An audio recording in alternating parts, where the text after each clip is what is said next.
la querida mesa imposible, que hoy sí será posible y entonces andamos, pero bien contentas, harto contentos. Miren, nada más, está todo el Dream Team ahí. Muy buenos días, Temoris, Laura, Federico. Laura, pues se designó finalmente crónica de una fiscalía, una nueva fiscal anunciada, Ernestina Godoy. Queda ya formalmente, legalmente, es nuestra nueva fiscal de la República. Hay mucha algarabía por unos lados, muchas críticas en el otro. Particularmente en las críticas, pues se señala, pues la presidenta de la República finalmente tomó el control de la fiscalía y puso a su fiscal. Y por el otro lado, la celebración de que se fue esa pesadilla llamado Alejandro Gertz Manero, y pareciera que habrá un buen refresco ahí dentro. Se está refrescando mucho todo el equipo duro de la Fiscalía General de la República. ¿Qué decía al respecto? Pues es que venimos de Guatemala, ¿no? O sea, yo creo que cualquier cosa ahorita es mejor, la verdad. Mira, la salida de Gertz Manero de la fiscalía me parece de entrada una buena noticia para cualquier persona que tenga memoria. En efecto, me parece que llega tarde, mal, y después de haber pues convertido a la Fiscalía Autónoma en un laboratorio de impunidad totalmente selectiva, de venganzas personales y de opacidad casi total. Entonces, pues bueno, cuando en ese sexenio, en el del presidente López Obrador, se le presumía como el primer fiscal autónomo, pues se nos vendió la idea de que ahora sí se iban a destrabar los grandes expedientes de corrupción. La realidad es que no lo fue, no fue tampoco un fiscal autónomo. En los hechos, pues el saldo realmente de la administración Gertz Manero, pues sí es desolador. Y nada más hablando de casos supermediáticos, que son los que hemos ya platicado, ¿no? Como el caso Lozoya Odebrecht, por una parte, la estafa maestra de Rosario Robles, donde tampoco terminan absueltos, ¿no? Y el mensaje fue que bueno, que solamente eran casos mediáticos que realmente no terminaban en sentencias firmes. Otro símbolo, ¿no? De corrupción de este fiscal inepto, pues fue el tema del general Salvador Cienfuegos, quien lo detienen por narcotráfico y Gertz Manero lo exonera así sin ningún proceso, o sea, no hay nada. Y bueno, el caso Ayotzinapa, Segalmex, etcétera, ¿no? Hay un entramado ahí de hechos donde realmente las élites nunca fueron tocadas por Alejandro Gertz Manero. Entonces, bueno, ya hemos hablado también de las venganzas de su excuñada, bueno, un montón ahí de temas que sí, pues evidenciaron esta ineptitud, ¿no? El tema de las filtraciones selectivas, por ejemplo, esa es otra que a mí me parece muy importante. Entonces, pues bueno, fiscal opaco e incompetente, celebramos y pasamos a lo que sigue. Así que bueno, ahí es donde entra Ernestina Godoy, quien sabemos que no llega evidentemente a la FGR como sí, llega como una pieza política aprobada, ya lo sabemos, ¿no? Fundadora de Morena, diputada local y federal, también fue procuradora capitalina, primera fiscal de la Ciudad de México, senadora, consejera jurídica de la presidenta Claudia Sheinbaum. Entonces, bueno, ya sabíamos, ¿no? Realmente era algo muy cantado, así que pues no es casualidad, me parece que a nadie le sorprende. Sheinbaum ya la había descrito en algún momento como la mejor fiscal del país. Y bueno, entonces, me parece que ¿qué se lee con este movimiento? Pues primero que nada, ya lo dijo el propio Homer García Harfuch, no se podía sostener una estrategia de seguridad basada en operativos de inteligencia si la fiscalía seguía siendo un hoyo negro donde las carpetas se deshacían o se usaban para negociaciones políticas. Entonces, pues esa fue en el fondo siempre la crítica pública de Harfuch, que de nada servían los despliegues si no había investigaciones sólidas que los respaldaran frente a los jueces, que es un tema que nosotros siempre habíamos platicado, ¿no? Que no toda la responsabilidad estaba en la reforma judicial, sino había también una reforma al Ministerio Público, que es lo que queda debiendo, por cierto, de Morena. Y bueno, segundo, me parece que la presidenta Claudia Sheinbaum, pues me parece que no concibía la autonomía institucional como distancia política, sino como coordinación absoluta. Esa es su forma de gobernar. Y pues bueno, me parece que todo lo demás tenía que orbitar en torno a la agenda presidencial. Entonces, pues bueno, se le pone el último clavo al ataúd, dice la, la oposición. A mí me parece que ya no podíamos ir peor que con Alejandro Gertz Manero. Entonces, bueno, saltamos de un fiscal que usó la autonomía realmente como un escudo para encubrir sus incompetencias y sus pleitos familiares y ahora pues entramos a una fiscal que pues justamente me parece que con todo este contexto que hemos hablado, pues realmente sí se desmonta esta ficción de autonomía de la Fiscalía General de la República y la FGR se va a convertir en un engranaje más del proyecto político de la presidenta Claudia Sheinbaum. Entonces, bueno, a mí, a diferencia de lo que dice la oposición, la buena noticia es que ya no va a haber pretextos. Tiene que avanzar todo el engranaje de justicia en nuestro país bajo esta primicia de poner a una fiscal que pues es totalmente cercana y que no es autónoma. La realidad es que no es autónoma. Así que tendrían que empezar a avanzar ahora, pues estrategias como en contra del huachicol, contra estas grandes redes de corrupción, contra feminicidios, desapariciones. Ya no vamos a poder culpar no solo a los jueces y a un fiscal pues opaco y suelto, sino que la responsabilidad política del Ministerio Público pues indirectamente va a caer otra vez en la Presidencia de la República, en la fiscal que ella eligió, promovió y que ha defendido durante años. Entonces, vamos a ver por dónde va. Muchísimas gracias, querida Lau. Pues sí, todo un tema lo que está por venir, qué esperar de ella ya al frente con algunos casos, ¿no? Por ejemplo, el caso Ayotzinapa. Pero este tema que tú estás poniendo ahorita me parece muy importante y que ha sido uno de los elementos que se está cuestionando y queremos pedirle su opinión a nuestro querido Temoris. La oposición pues está cuestionando la autonomía, ¿no? Y vemos por varios espacios y varios análisis que ahí está uno de los temas donde están poniendo el énfasis de el fin de la autonomía de la fiscalía. ¿Qué decir sobre este tema, querido Tem? Pues en primer lugar que es un acto de cinismo que la oposición cuestione la autonomía de las fiscalías, cuando es lo que han hecho en los estados donde gobiernan, siempre han colocado a fiscales autónomos que en realidad pues no son más que alfiles de los gobernadores en cuestión, o sea, no tienen cara con qué hacerlo. Y también es que la autonomía no ha salido como se prometió en ninguno de los casos porque siempre han sido los fiscales convertidos, bueno, convertidos en representantes de alguien para que les cuide las espaldas cuando ese alguien salga del poder, en primer lugar, y en segundo lugar, en gente que, amparada por la protección que le da el ser parte el tener esta autonomía o bueno, la capacidad de permanecer en el puesto durante 9 años y que sea muy difícil removerlos, pues lo han utilizado para convertirlos en cotos de un poder alterno al de los poderes institucionales. Entonces, recordemos, por ejemplo, cómo Yunes, por cierto, Yunes, dejó en el cargo al fiscal Winkler en Veracruz, que lo único que se dedicó a hacer pues trabajar para el poder que había sido derrotado en las urnas y que fue muy difícil removerlo. Se tardó, Cuitlahua García, el entonces gobernador, tuvo que esperar un periodo legislativo completo hasta el siguiente, en donde amplió su mayoría, en que ya pudo remover al fiscal. Entonces, no, en el caso de Gertz también lo vimos, o sea, Gertz es el resultado de un pacto de Estado.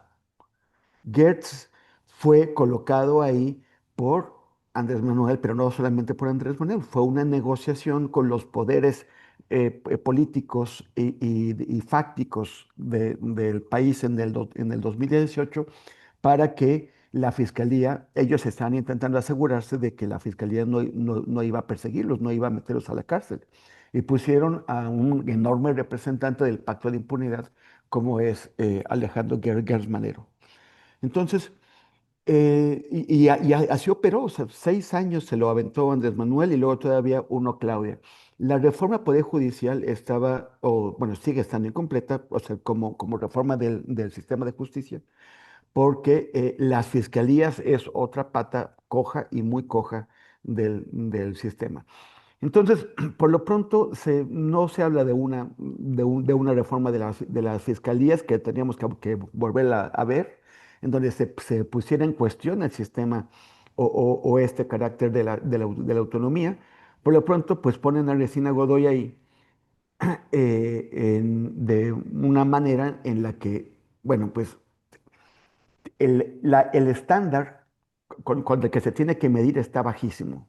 O sea, está todavía peor que la Procuraduría General de la República, porque Gers Manero, todavía los procuradores tenían que responder directamente a la presidencia.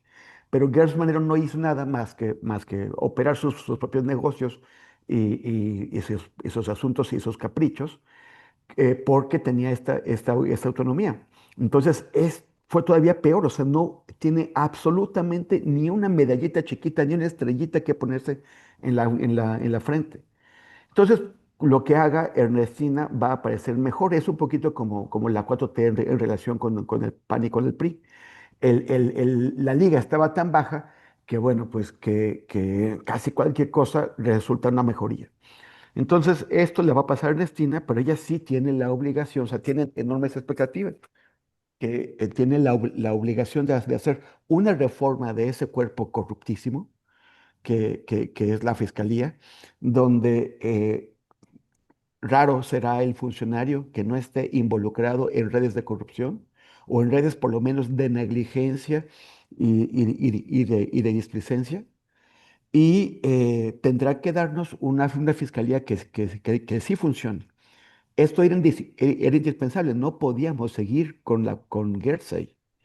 Entonces, el discurso que dio Ernestina Godoy a mí me parece bastante bueno. Ojo, dice, la fiscalía no puede ser fuente de ilegalidad.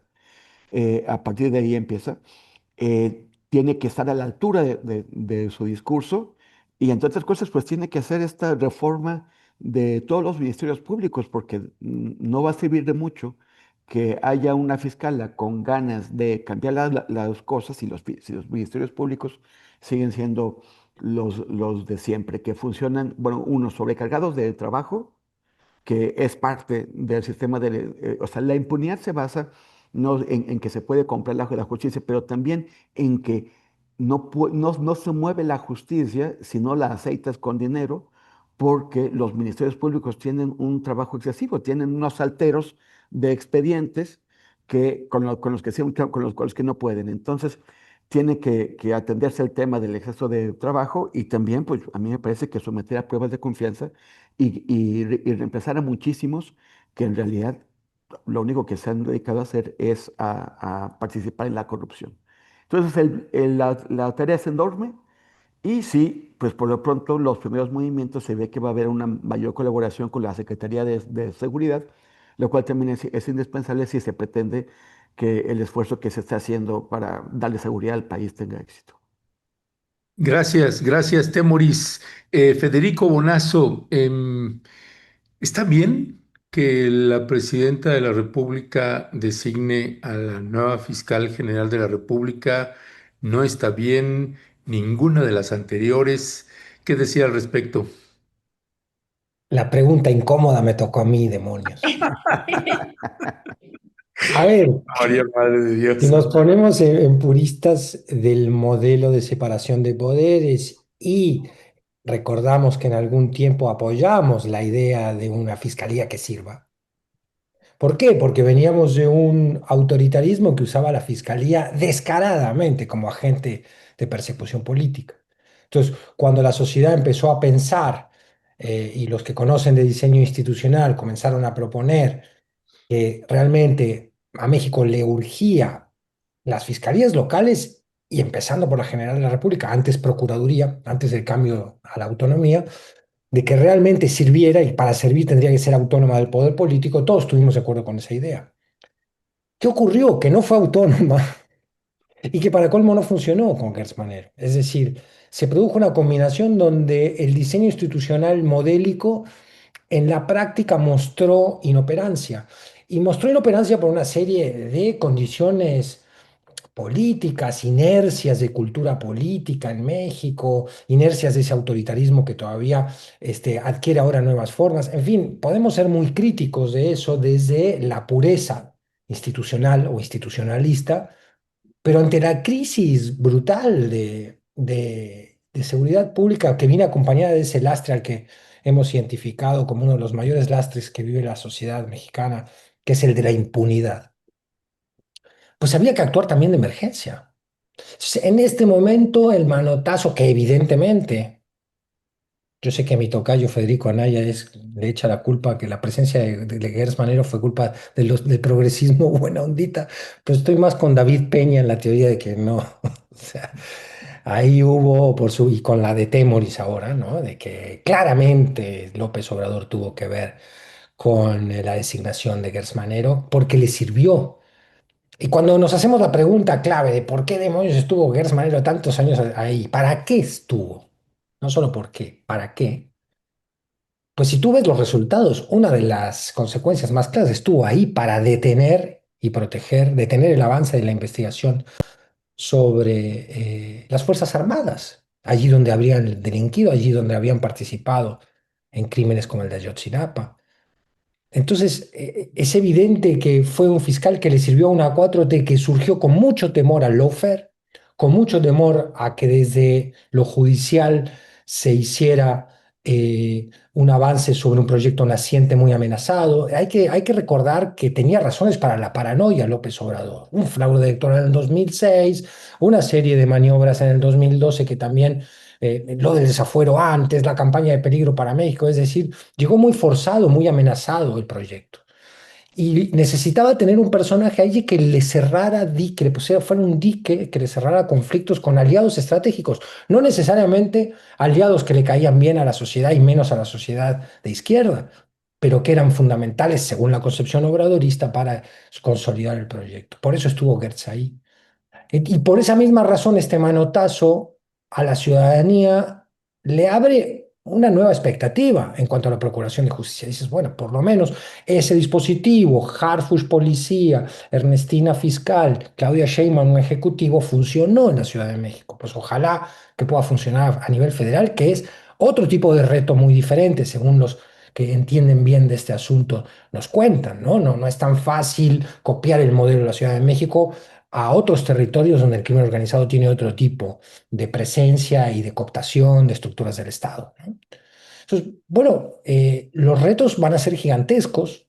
Yo creo que el caso Ayotzinapa va a ser paradigmático en un sentido porque ahí va a tener que esa fiscalía mostrar una voluntad que no tuvo la anterior, pero que tampoco tuvo el poder político anterior, que tampoco tuvo López Obrador, que tampoco tuvo la 4T, por este sentido estratégico que estamos diciendo. Entonces va a cambiar la orden con Ernestina ahora y Claudia Sheinbaum le va a decir, vas a fondo en el caso de Ayotzinapa.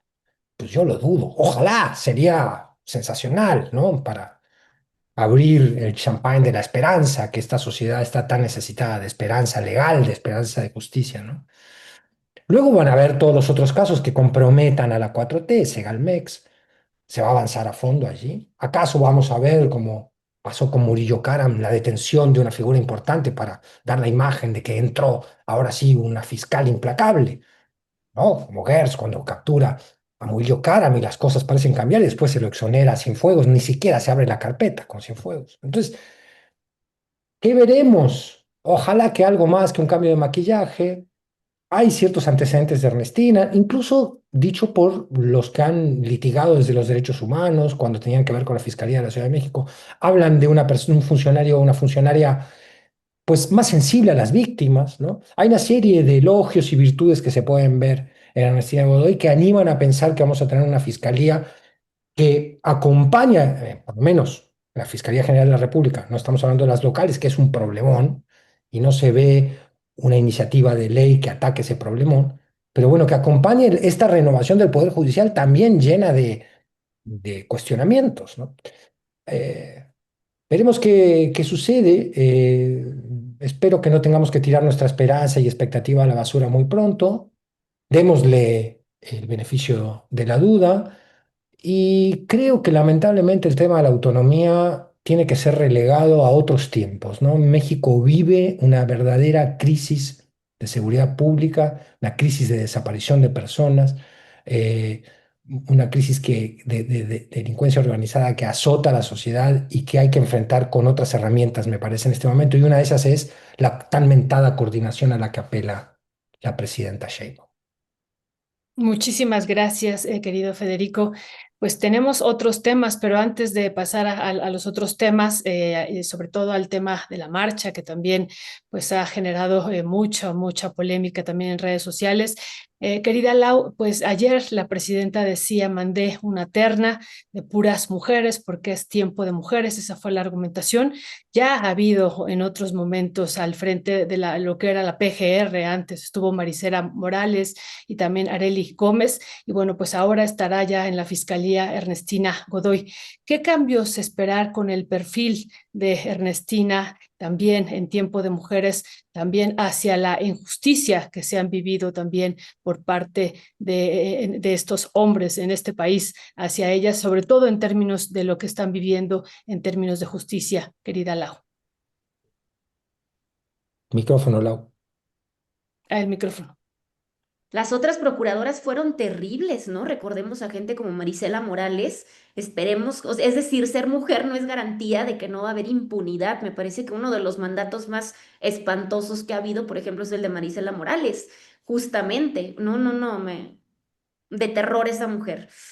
Pues mira, querida Violeta, lo que se esperaría sobre todo es mayor sensibilidad, lo que no tenía Alejandro Gertz Manero y que justamente denunciaron colectivos y muchísimas víctimas que tenían miles de carpetas de investigación, era la falta de tacto y capacitación por parte de los ministerios públicos. Yo esperaría que al ser una mujer, pues hubiera un poquito más de sensibilidad para con las víctimas, para con los colectivos, para la escucha, para los feminicidios, que ya son un delito tipificado en el fuero federal. Eso es lo que yo esperaría al tener a una mujer, ¿no? Y no por caer en los clichés más básicos del rol histórico de la mujer, ¿no? Y de lo que debe sentir o pensar. Pero Alejandro Gertz Manero era un hombre muy oscuro que salió de las cloacas de la policía, acostumbrado a coordinar operativos como, bueno, la Operación Cóndor en Sinaloa, que era prácticamente ir a barrer y asesinar a todas las poblaciones para terminar con el naciente problema del narcotráfico, como lo llamaba el gobierno en ese entonces. Entonces me parece que claramente Ernestina Godoy no viene de la misma formación policíaca de la que venía Alejandro Gertz Manero. Entonces esperaría eso por parte de ella, que habrá que ver qué es lo que sucede. Ha habido algunas víctimas y algunos colectivos que han estado denunciando que cuando estuvo a cargo de la Fiscalía de la Ciudad de México, pues realmente no hubo un cambio para el trato hacia los delitos que tenían que ver con género, entonces, y con infancias. Entonces, esperemos que a nivel federal, pues ya haya habido un cambio en esta dinámica para con las familias y las víctimas. Gracias, mi querida Laura. Temoris, se llega al séptimo año del gobierno de la Cuarta Transformación, 6 de Andrés Manuel, 1 de Claudia Sheinbaum, y así como sucedió con Andrés Manuel, ahorita se repite con Claudia, pues las encuestas, incluyendo las de medios de comunicación adversos como el Financiero, hace 2, 3 días, pues 70% de respaldo que sigue teniendo el gobierno de la Cuarta Transformación. Y pues ahora viene la movilización este próximo domingo ahí en el Zócalo de la Ciudad de México. ¿Cuál es el balance que tienes de este gobierno? Tu El, micrófono. perdón, el balance es muy complicado porque son muchísimas cosas, ¿no?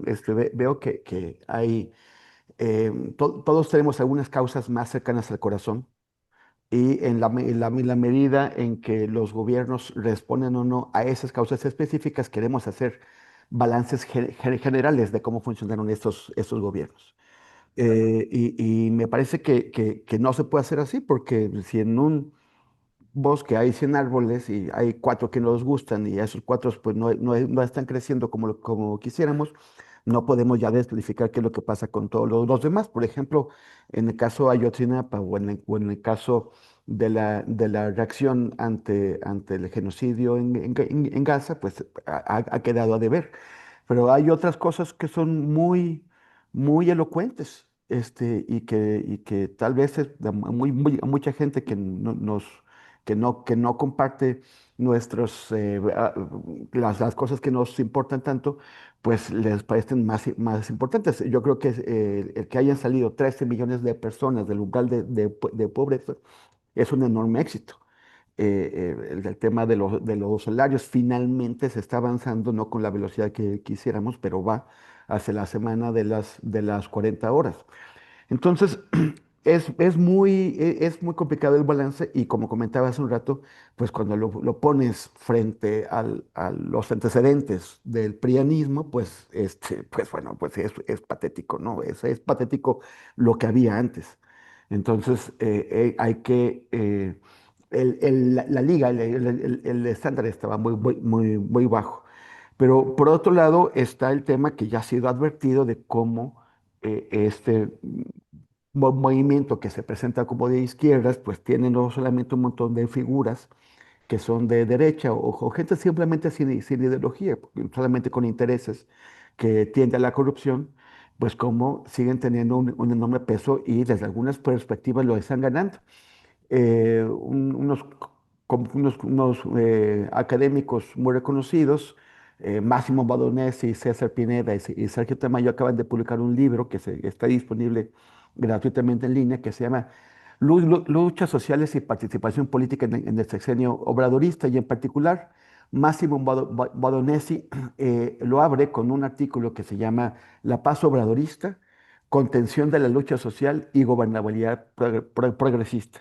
Desde su perspectiva, que es preocupante, la izquierda adentro del obradorismo está muy limitada y los factores o los elementos que en el pasado frente al PRI y al PAN fungieron como movilizadores de las protestas sociales, ahora se han convertido en intermediarios, lo cual no es tema en sí mismo, pero sí en intermediarios de la relación con el Estado para pues que les den lo que están pidiendo, pero han dejado de movilizar. Él habla de esta gobernabilidad progresista o pax obradorista en la que los movimientos sociales en general han aceptado pues bajarle bastante, varias rayitas a sus protestas con la idea de que se está ante un gobierno progresista o progresista de izquierdas, mientras que en realidad hay fuerzas de derecha que están actuando adentro de él y a las que solamente la movilización social puede presionar, puede generar una presión sobre ellas.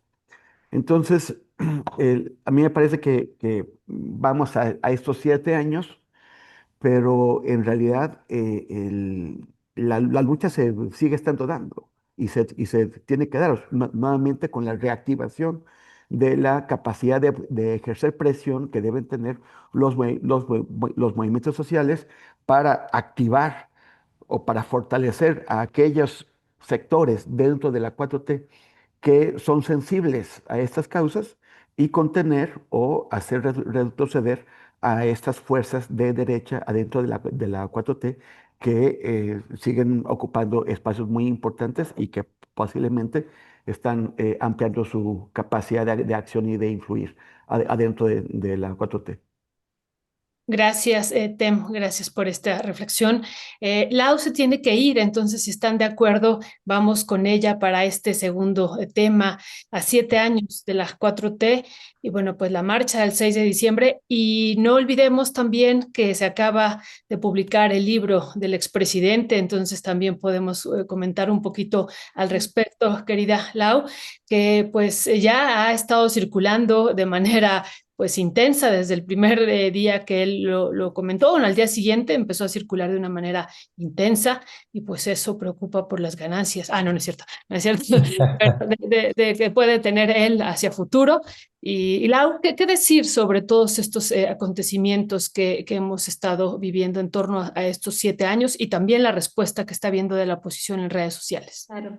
Oye, pues es que el presidente Andrés Manuel López Obrador es un animal político, ¿no? Saca el libro, la FIL, aunque desprecia la FIL, sabe que los libros van a ser vendidos en la FIL y a 7 años de la conformación de su movimiento, ¿no? Entonces, muy interesante, además de otros sucesos que están pasando, ¿no? Pero bueno, hablando de los 7 años es bien complicado, como dice Tem, pero yo sí quisiera poner en su justa dimensión. Yo creo que Morena sí es el movimiento político más relevante que ha tenido México desde Lázaro Cárdenas.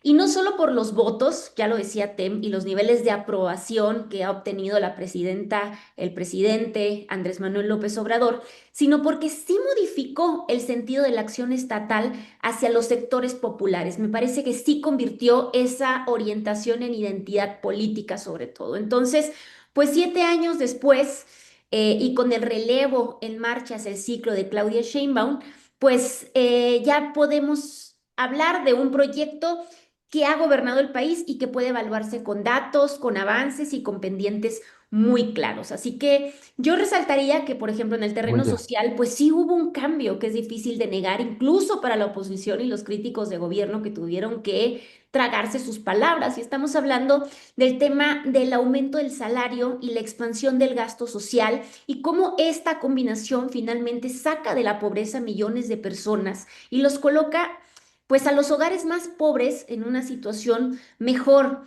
de la que estaban anteriormente, ¿no? Entonces, el tema de la pensión universal para adultos mayores también se volvió un piso de ingreso para casi todas las familias. Y digo para casi todas, porque todas, ¿eh? O sea, muchísimas familias en México. El tema de las becas educativas, programas como Sembrando Vida, Jóvenes Construyendo el Futuro, es decir, poblaciones que históricamente sí habían quedado al margen. Entonces, pues me parece que ahí pues está, digamos, el gran, pues el gran logro de este movimiento de la Cuarta Transformación. Pero me parece que al mismo tiempo Morena también optó por mantener cierta continuidad en los temas de arquitectura económica, por ejemplo, en los temas fiscales, en el respeto a los compromisos con el Tratado de Libre Comercio, a pesar de que está pues prácticamente hecho trizas gracias a Trump, el aprovechamiento del nearshoring para atraer inversión, por ejemplo. Entonces, pues bueno, me parece que desde la izquierda eso sí abrió debates interesantes sobre la transformación a nivel económica.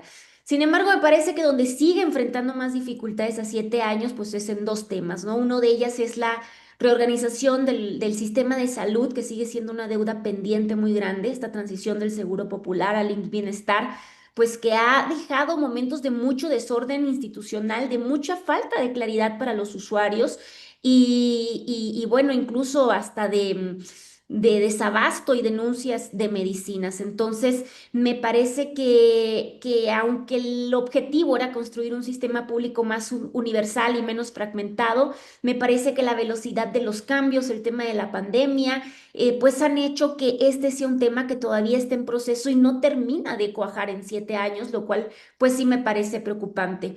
Otro de los temas, pues es el tema de la seguridad, donde más bien me parece aquí bastante mixto el resultado, porque lo cierto es que en el periodo del 2018 al 2024, pues sí ha habido pues muchísimos episodios violentos y ha sido un periodo muy violento en la historia reciente.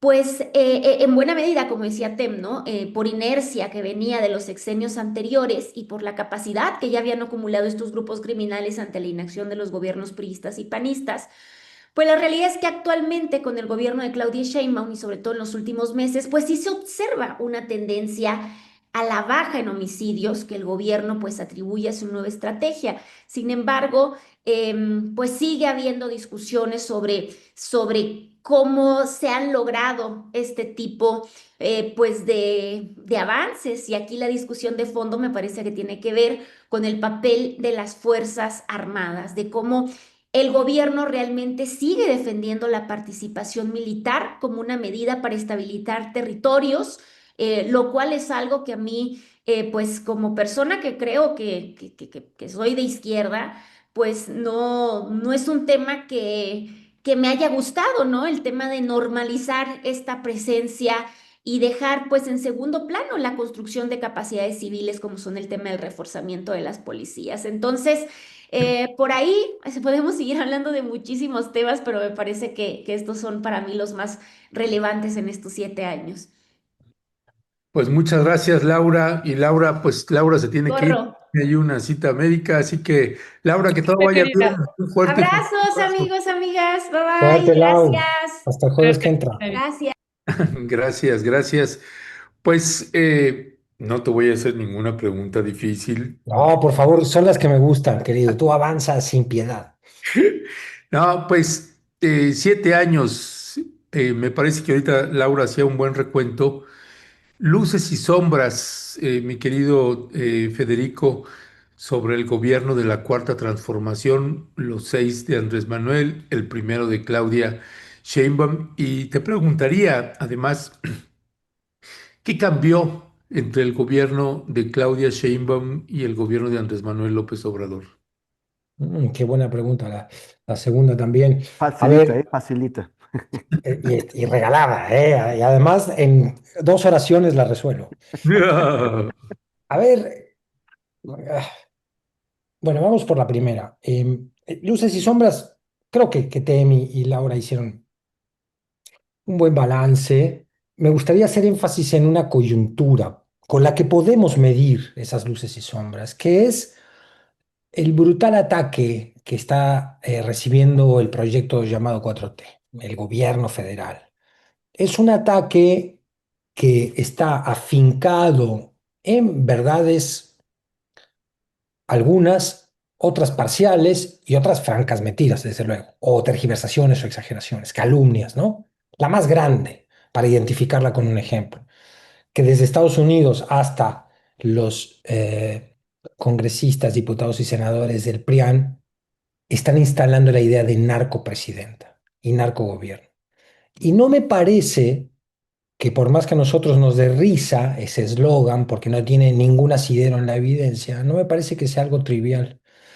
Es una campaña que se agarra del estrés social que genera el crimen organizado y cumple con una función que en política o en demagogia, si se quiere, es muy conocida, pero no por conocida menos ocurrida, que es la de instalar una nueva verdad, una nueva realidad y encontrar un culpable. Es decir, en México hay una crisis brutal de seguridad pública, pues tiene que haber un culpable. ¿Quién? El gobierno. La 4T ya lleva 7 años gobernando y las cosas están peor, ¿no? Según esta narrativa.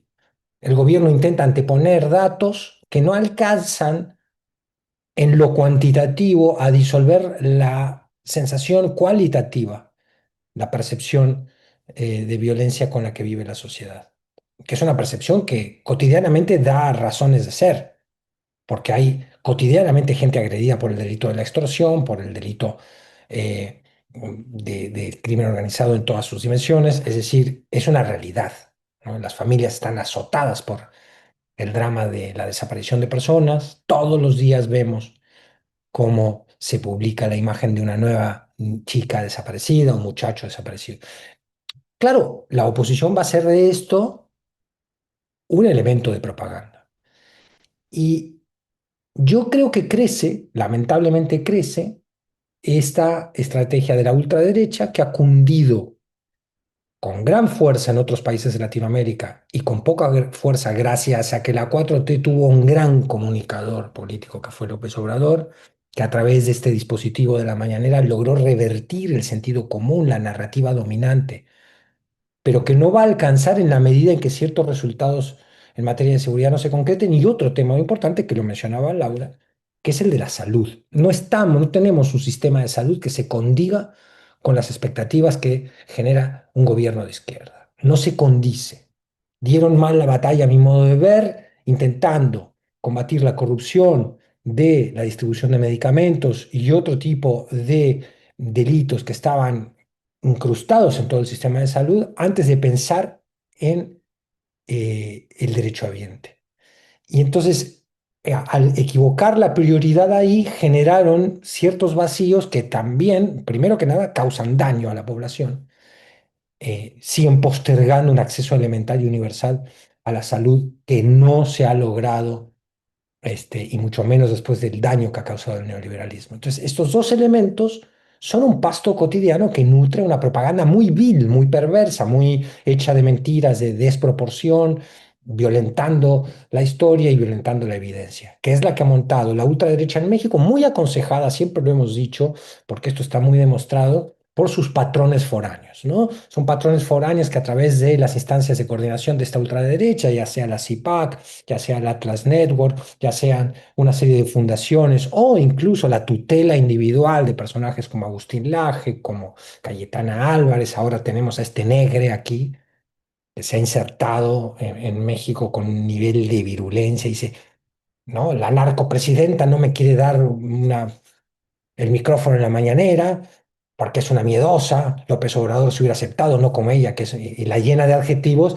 y a la vez pretende que le dé el micrófono en la mañanera. No, pues compadre, usted diríjase con el mínimo respeto esencial a la jefa de Estado y podrá decir lo que quiera en la mañanera. Tenemos una serie de personajes que están alterando el clima, exacerbando las broncas legítimas y avanzando esta narrativa que ya hemos visto, el daño que ha hecho en otros países, sumado a la que viene de arriba, que no viene, no del vecino del piso 3 sino de Donald Trump. O sea, la narrativa que viene de un imperio desquiciado, que tiene un gabinete, que tiene secretarios de Estado que están al borde del manicomio.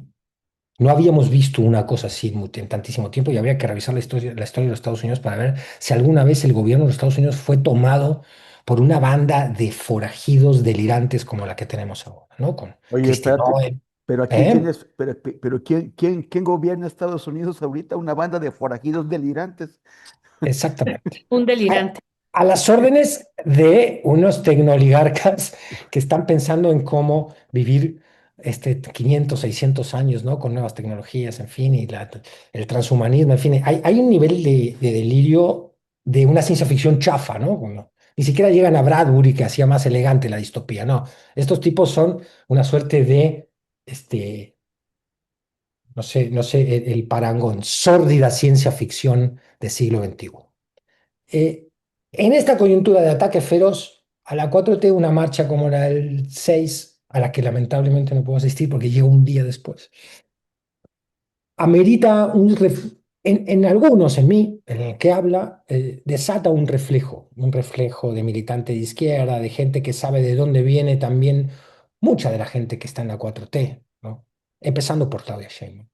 ¿De dónde viene? Que viene de la lucha estudiantil, que viene de otra concepción de la política, que no viene del PRI, que tiene que jugar con las reglas del poder, ¿no?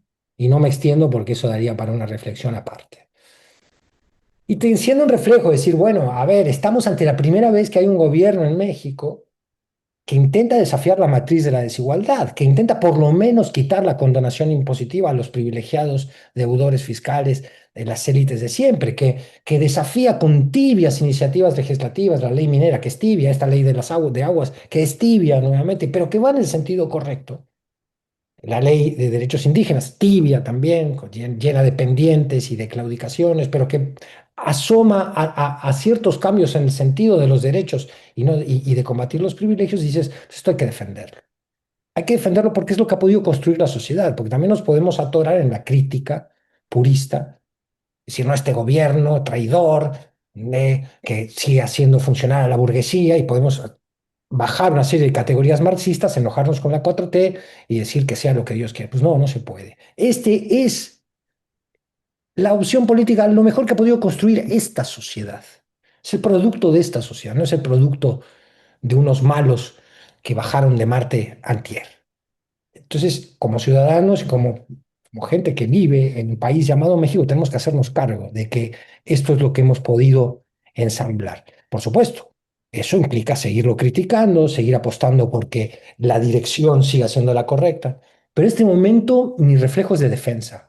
Y ojalá que en la marcha se vea esta espontaneidad, que en la marcha se vea no el corporativismo al que nos tienen acostumbrados las últimas concentraciones de la 4T, sino realmente una espontaneidad de banda joven, que fue entiendo yo que hay cierta espontaneidad en la convocatoria original a esta contramarcha de la generación Z, y ojalá que haya un respaldo social que venga aparejado de una exigencia también, ¿no? Es decir, te respaldamos gobierno siempre y cuando no desvíes o sigas apostando por algunas claudicaciones que son del orden de lo intolerable, ¿no? Así lo veo más o menos.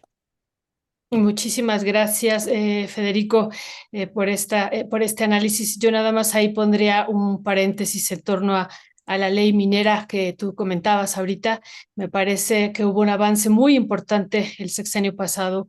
En el 2022 se reformó por primera vez de una manera importante la ley minera, y luego en el 2023 prácticamente todos los artículos sufrieron una transformación.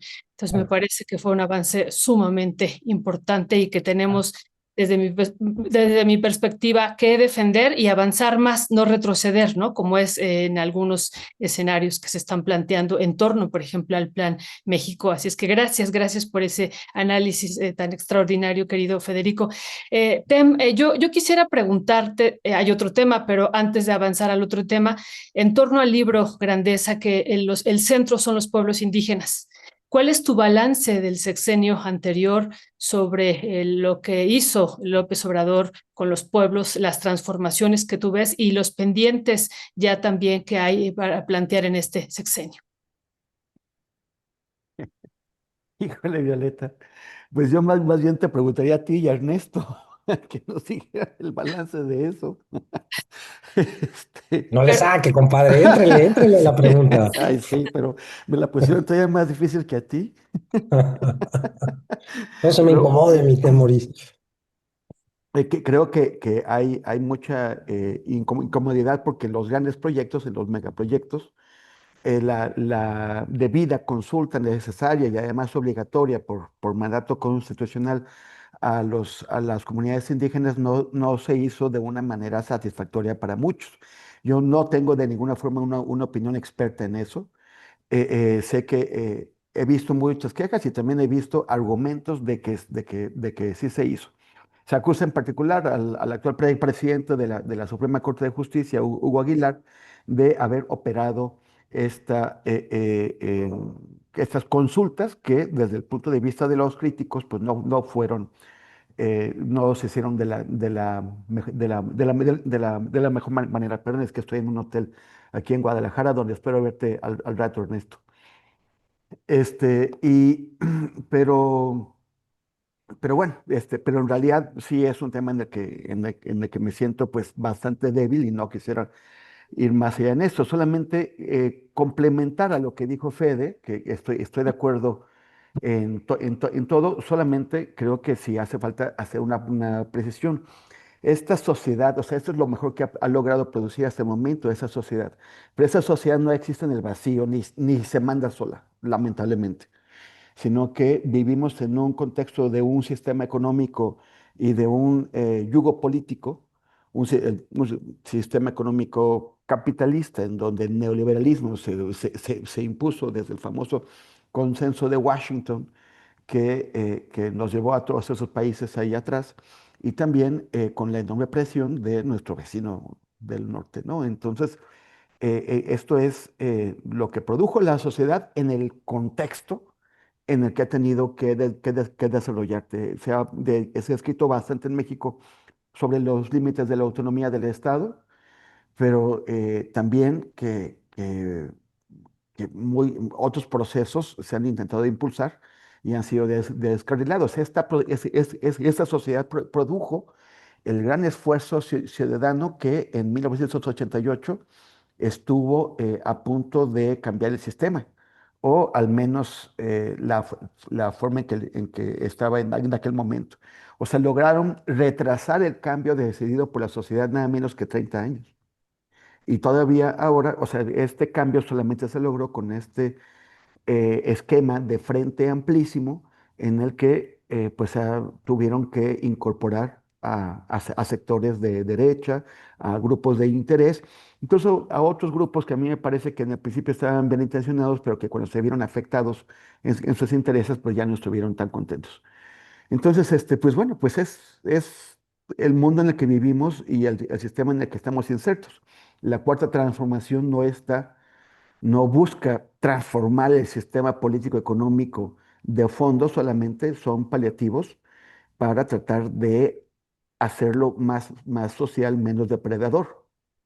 Pero no hemos tenido la capacidad para romper con el sistema económico, porque tampoco hay como grandes propuestas para reemplazarlo. Pero sobre todo el sistema económico y que en el que vivimos no permite que la democracia pueda llevar a cabo un cambio a fondo. Tendríamos que tener una reforma de mucho mayores alcances o una transformación de alcances mucho mayores, que además, por otro lado, quién sabe si tendrían el consenso de una mayoría del país. Lo que ha hecho la 4T es gobernar de acuerdo a lo que tiene, ponerse de acuerdo con los grandes poderes fácticos, con Estados Unidos, con los militares, con los empresarios, para avanzar hasta donde es posible. Y la verdad es que en el campo de la recuperación del salario, creo que todavía estamos lejos de cómo estábamos a principios de los años 70, pero sí hemos avanzado bastante en el salario mínimo, salarios en general, derechos de los trabajadores, aunque también pues tenemos estos sindicatos que en el complejo y extrañísimo y folclórico sistema mexicano pues están encabezados por empresarios. Por cierto, uno de esos empresarios que encabeza una central sindical, Pedro Aces, antier creo que fue, llevó a un gran rabino que lo está atacando por ser gran rabino. No, es el dirigente del partido Shas. El partido Shas es una de las piezas que permite que funcione la coalición de gobierno de Netanyahu en Israel. Sin ese señor, no había genocidio. No es que él lo impulse, pero él lo sostiene. Y Pedro Aces lo acaba de llevar a la Cámara de Diputados hace un par de días. Pedro Aces, el vicecoordinador del grupo parlamentario, que es una pieza de Ricardo Monreal, y señor empresario que encabeza la Confederación de Trabajadores CATEM. El micrófono. Gracias, gracias, mi querido Temoris. Federico Bonazo, este tercer tema que tenemos programado y que tiene que ver con esta campaña que de pronto se desató por parte de la revista MX o periódico, no sé bien qué sea eso, pero este hombre llamado Jorge García Orozco, que trabaja precisamente tenemos ahí la imagen de él, esta misma, que pues tapatío, que trabaja para MX, pues pareciera que es el encargado de hacer una campaña contra periodistas y o funcionarios del gobierno cercanos al gobierno de la Cuarta Transformación o del gobierno de la Cuarta Transformación en el caso de funcionarios. La directora de este medio de comunicación MX, Sandra Normandía, tenemos ahí también, ese es Romandía, disculpe, Sí, sí, Romandía. Normandía, periodista, investigadora y que es la directora de este medio de comunicación.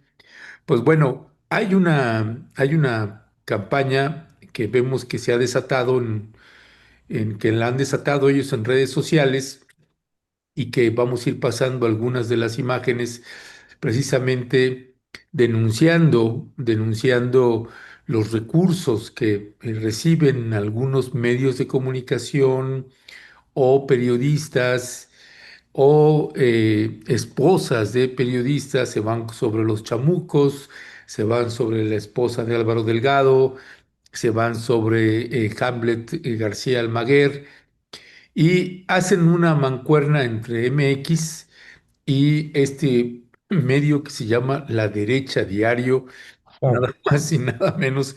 Pues bueno, son parte de las imágenes que usted va a estar viendo ahí. ¿Y qué decía al respecto de este tipo de campañas? ¿Cuál es tu mirada? También tú has estado también sometido o sujeto a este tipo de campañas. Laura Sánchez Ley también. Temoris, Violeta y yo saben que somos pobres y que nadie no nos pueden agarrar en ese sentido. Pero así que nos salvamos. Sí, cada vez que nos investigan dicen, no, vamos a echarles aquí unos puntitos.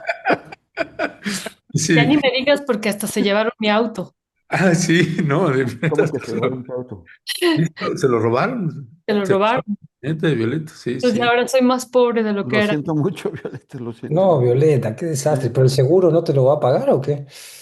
Uf, estamos en eso, en el pleito tremendo, tremendo, porque como lo debía a 5 años, apenas lo acababa de sacar hace No te poco. puedo creer. Qué mala onda. ¿La Ciudad de México? Qué horror.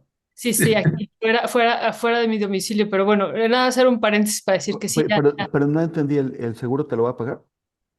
pues estamos en eso, estoy en ese proceso que ha sido largo, me piden como 60 documentos, incluso el acta de función de la mamá de mi perrito, que todavía vive, pero quieren el acta de función. No, Entonces, es que imagínate que le roban el vehículo y tú dices, bueno, pues, tú pagas un vehículo, la aseguradora te lo va a cubrir. Y la aseguradora te dice, primero la agencia te dice, bueno, hay que ir con la aseguradora te dice, bueno, sí, pero hay que verlo con una afianzadora, la afianzadora te dice, bueno, sí, pero hay que verlo con el banco, y entonces un robo pues implica que Violeta tiene que estar con estas cuatro empresas, más la Fiscalía General de la Ciudad de México, o sea, cinco entidades tienen que estar para que le puedan indemnizar y que el seguro le pague el vehículo. En fin, una larga historia que estaremos luego comentando. Regresando al tema, Federico, pues que si los chamucos recibieron un contrato de la Guardia Nacional de 500 y tantos millones, que si la esposa de Álvaro Delgado cobra tanto en una dependencia de gobierno, que si Hamlet le pagan tanto en el Canal 11, etcétera, etcétera. ¿Qué decía al respecto? Mira, yo te agradezco que hayas mencionado aquello que me ocurrió a mí, porque me da oportunidad que nunca lo hice en una mesa de análisis. Muy rápido de comentarlo porque primero es una descarga que necesito hacer, pero segundo creo que ejemplifica muy bien el procedimiento de estos tipos. Yo hice música para 8 episodios de una serie de Canal 11 y entonces, claro, el total, pues era un total que llamaba la atención, 100 y pico mil de pesos. Pero eso lo tenías que prorratear entre 8 capítulos, dividir entre los músicos que participaron. La verdad es que casi fue un aporte que hicimos en mi estudio al canal cultural, ¿sí? Ahora, ¿qué hacen estos tipos? Agarran el monto total de un proyecto que se prorratea durante meses y te dicen, y entonces eso lo tergiversan y montan, hacen un pegote y dicen, no, esto es lo que estás ganando mensualmente por defender a la 4T, chayotero, bonazo en mi caso, ¿no? Entonces, claro, ¿qué ocurre? Que tú si lo dejas pasar, concedes, ¿no?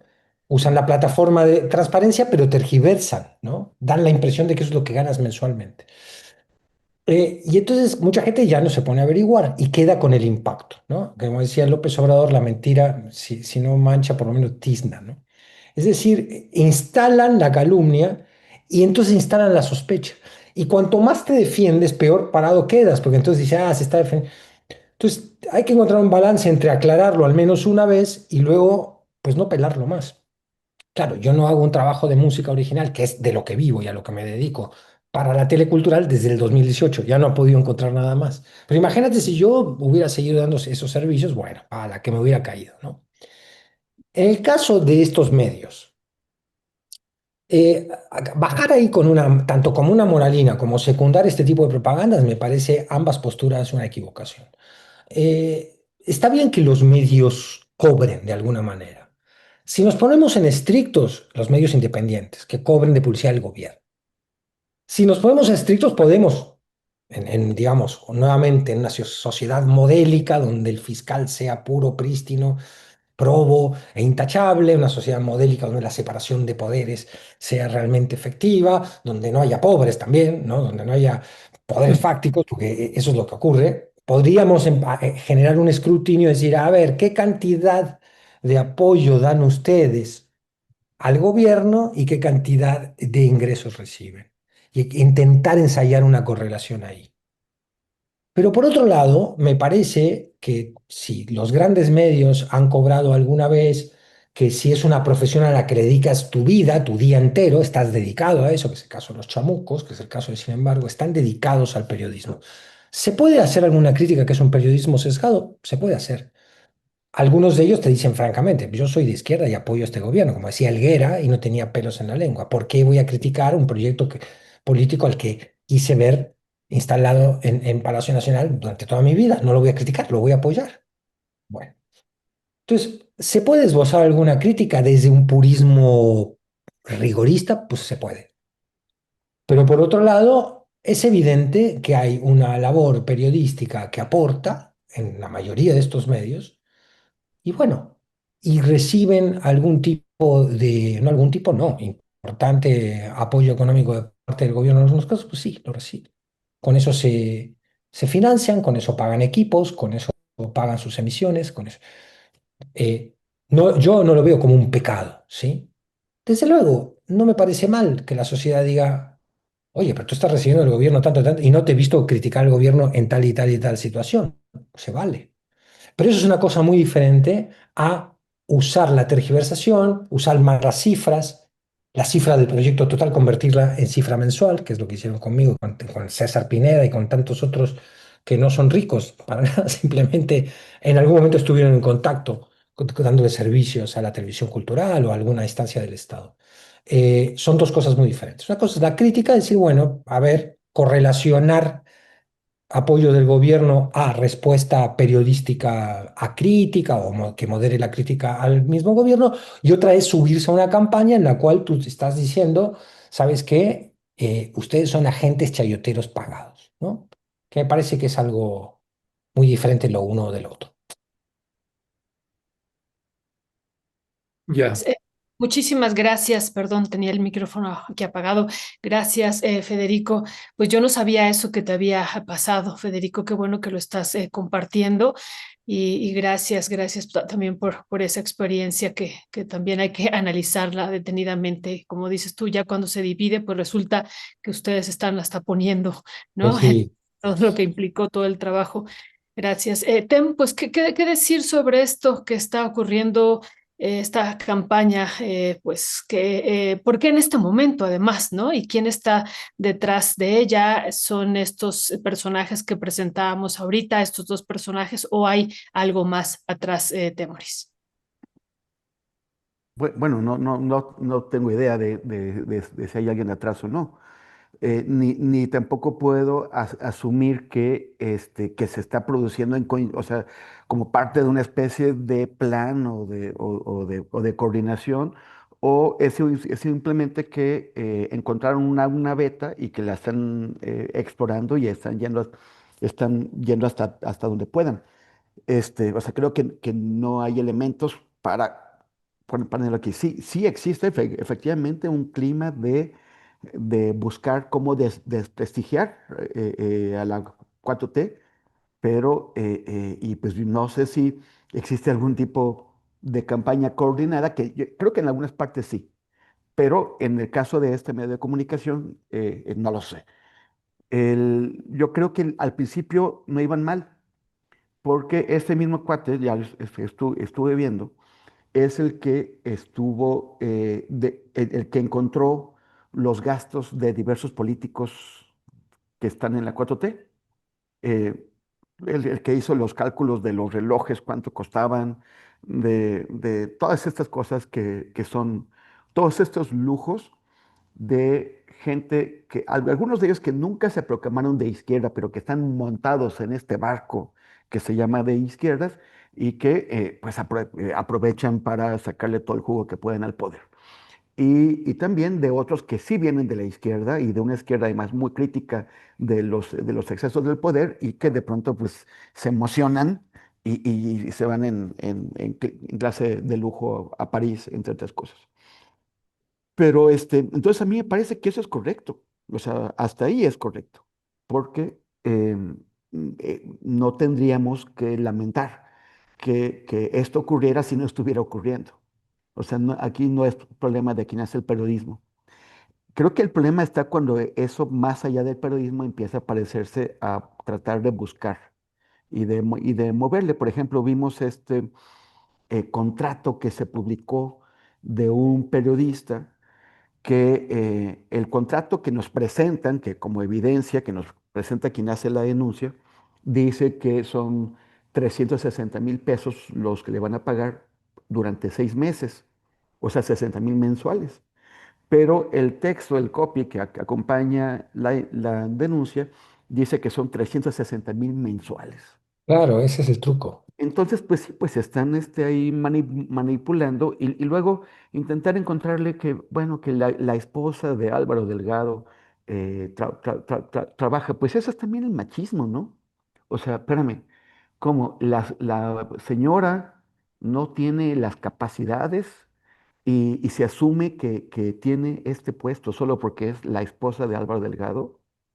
O sea, no le vamos a conceder ni la duda.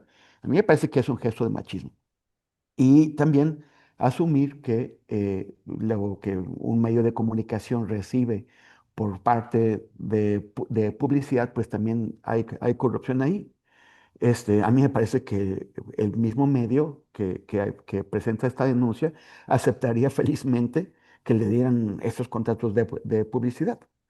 Yo creo que hay que ser congruentes. Hemos criticado en el pasado y también ahora mismo que la publicidad se utilice como manera de castigar o de premiar la publicidad oficial, de castigar o de premiar el comportamiento o la línea editorial de medios de comunicación. Con Peña Nieto lo hicimos y luego en la sección anterior de pronto vimos como el periódico La Jornada recibía tanto dinero como Televisa y TV Azteca antes de que le cortaran la lana a TV Azteca.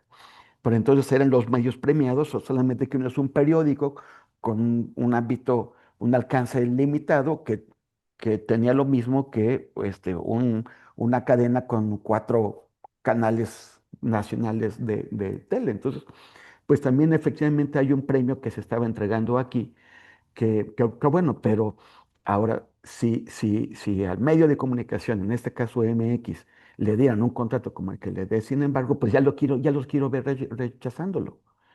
O sea, creo que hay una falta de congruencia y hay un intento de hallar, de presentar como malo algo que no tiene por qué estarlo. Vi otro que presentaron de Hamlet Almaguer, que sí hay un cuestionamiento a Hamlet porque es un legislador que representa a la Iglesia de la Luz del Mundo que está muy cuestionada. Es una iglesia cuyos dirigentes están en la cárcel por tráfico, por trata de mujeres, por presiones, por abusos sexuales, o sea, son cargos muy graves, y que él también ha intentado montarse su propia pues, guardia pretoriana, su guardia paramilitar, y entre otras cosas que se ha hecho. O sea, no es un grupo religioso común y corriente, tiene comportamientos muy cuestionables que están siendo juzgados ante tribunales.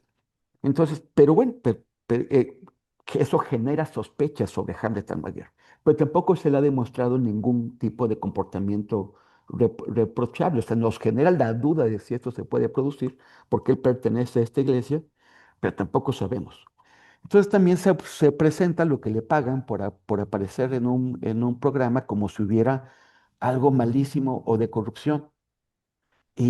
Pues no lo hay, o sea, uno ve las pruebas que se están presentando y no lo son. O sea, hay que distinguir cuando estamos haciendo periodismo y cuando de pronto empieza a parecerse a una campaña con algún objetivo, sea esta o no parte de alguna coordinación mayor. Nos ha tocado, ¿no? Por ejemplo, cuando antes de que desapareciera el INAI, cuando estaba la plataforma de transparencia, un día estaba buscando algunos datos y de casualidad se me ocurrió poner mi nombre a ver qué salía y me encontré un montón de peticiones que son anónimas, es el procedimiento normal, o era el procedimiento normal, no sé cómo se hace ahora que ya no está el INAI, pero puse mi nombre y me encontré con que se habían hecho búsquedas por un montón de organismos públicos para tratar de ver qué contratos tenía yo, ¿no? Entonces yo dije, pues se deben haber quedado muy decepcionados por toda la chamba que hicieron, todos los formatos que tuvieron que llenar porque no encontraron nada. O sea, híjole, pues lo lamento, a la próxima me voy a buscar un contrato para que no pierdan su tiempo. Pero, y No te también hubieras pasado el nombre del testaferro, Boris. o la compañía en Kuwait que sirve de intermediaria para triangular o En algo así. Kuwait, es muy bueno. Pero, pero y también cuando hay gente intentando montar una campaña que no le sale, ¿no? Por ejemplo, a principios de año, alguien encontró un promocional que resultó ser un promocional fallido, o sea, un promocional que se hizo antes de que estuviera consolidada la información y que no sé por qué subieron, en donde yo parecía que estaba dando una clase de 1 hora en un diplomado de 120 horas, que era de una escuela que trabajaba con una asociación civil Carlos que Septiembre. que a su vez esa asociación civil recibía dinero de una agencia de Estados Unidos. Entonces, a partir de todo eso, llegaron a acusarme de trabajar para la CIA y no sé cuántas cosas por una clase de 1 hora que nunca di y que nunca hubo un contrato y nunca hubo absolutamente nada. Yo lo rechacé y lo rechacé con fuerza porque como dice Fede, si se deja pasar, queda ahí para que, incluso todavía de vez en cuando se aparecen en chats así, y recuerdas cuando trabajabas para la CIA y no sé qué.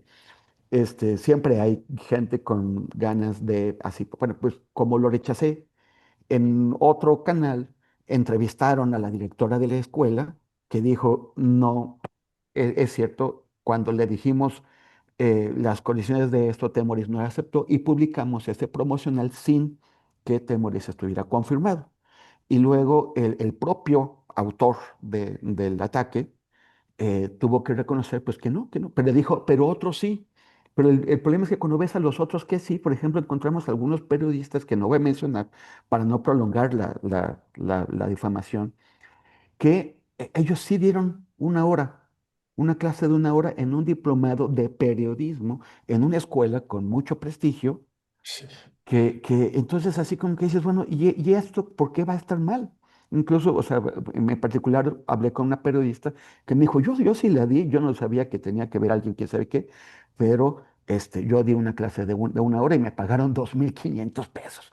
Entonces alguien por un pago que le hicieron a una persona de 2.500 pesos ya la quieren pues tatemar, ¿no? O sea, sentenciar y quemar en leña verde para toda la vida.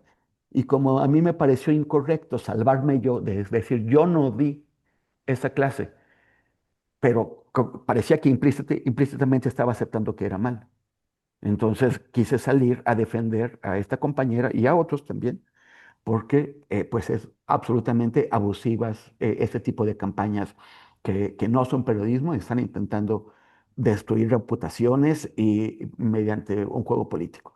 Entonces creo que en principio el trabajo que hizo este compa, este señor, no estaba mal, pero me parece que debería hacer una revisión de cuáles son sus objetivos, porque ya se está convirtiendo en una campaña de denostación. Gracias, gracias, Temoris. Pues sí, pareciera, pues es que el encomendado de la dirección de la revista MX, así que bueno, y además sí es como muy dedicado solo a una corriente política. En fin, es parte de los ángulos y las miradas desde mi punto de vista, y para cerrar, para ir cerrando también. Pues es básicamente que yo creo que la crítica se puede observar básicamente revisando la línea editorial de cada uno de los colegas periodistas o los medios de comunicación y que vale la pena hacer una revisión al respecto también como medio de comunicación, como periodista. En el caso de Hamlet García Almaguer, pues es el coordinador de asesores de, no recuerdo si la Cámara de Diputados o la Cámara de Senadores, me parece que la de Senadores. Y sí, y esta parte que pues uno lamenta que pues no se deslindó de estos líderes de la luz del mundo, de este líder no se deslindó ni le hizo una crítica fuerte o dura. Y además, que es algo, otra de las cosas que nos había sorprendido también mucho de Hamlet, que colaboraba, lo entrevistábamos con bastante frecuencia, fue verlo también en una férrea campaña defendiendo al este señor que se hace apellidar Gutiérrez Priego y que se apellida Cuervo Priego, que lo apoyó también mucho en la campaña y jugó un papel ahí extraño, que nunca entendimos por qué se metió ahí a eso con una trayectoria que nos parece un tipo valioso en su análisis, en su aportación, en la asesoría que le ha dado a las y los legisladores de Morena, pues de pronto verlo en estas situaciones, pues sí, es algo que ojalá y se pueda corregir ahí. Pero bueno, Temoris, Federico, muchísimas gracias como siempre. Y qué bueno que pudimos abordar también todos los temas. Y este último que luego en otros medios le sacan y no te vayas a meter con tal tema o con tal periodista pues no, abordarlo y abrirlo así nos parece sano y más en un medio de comunicación crítico e independiente. Así que gracias, Federico, gracias. Oye, nada más algo que nos comentan en el chat sobre esta revista llamada Etcétera, que se dedica pues a medios de comunicación, pero que básicamente revisa y critica con argumentos y sin ellos, con sustancias sin ellos, a medios de comunicación de izquierda y progresistas, sean o no parte de la 4T. O sea, yo creo que ahí sí hay una campaña sostenida de muchos años, también con este otro señor que se llama Marco Levario Turcot. Uf, Ah, no, con Marco Levario, no. Imagínate. Pero bueno, bueno, Si oye, tú dices Ernesto. Javier Negre y Marco Levario, ya está no, claro. ese sí ya es para psiquiátrico. Eh, No, Marco Levar, qué Oye, barbaridad. y bueno, Ernesto, nada más comentarle a nuestra audiencia que vamos a estar al rato a las 7 en la Feria Internacional del Libro de Guadalajara, en el stand L46 del Colegio de México, con la flotilla global Sumud, para seguir hablando de Palestina.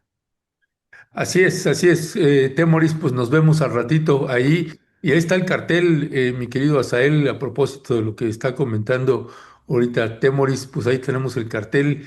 Y sí, pues nos vemos al rato en la Feria Internacional del Libro para precisamente abordar pues el escenario que tiene el pueblo palestino frente a este genocidio que no termina. En fin, nos vemos al ratito, Temoris, y gracias, Federico, gracias, Fuerte Temoris. abrazo, Tem. un Fuerte abrazo. abrazo, Violeta, Abrazo. Ernesto. Gracias. Chao. Chao.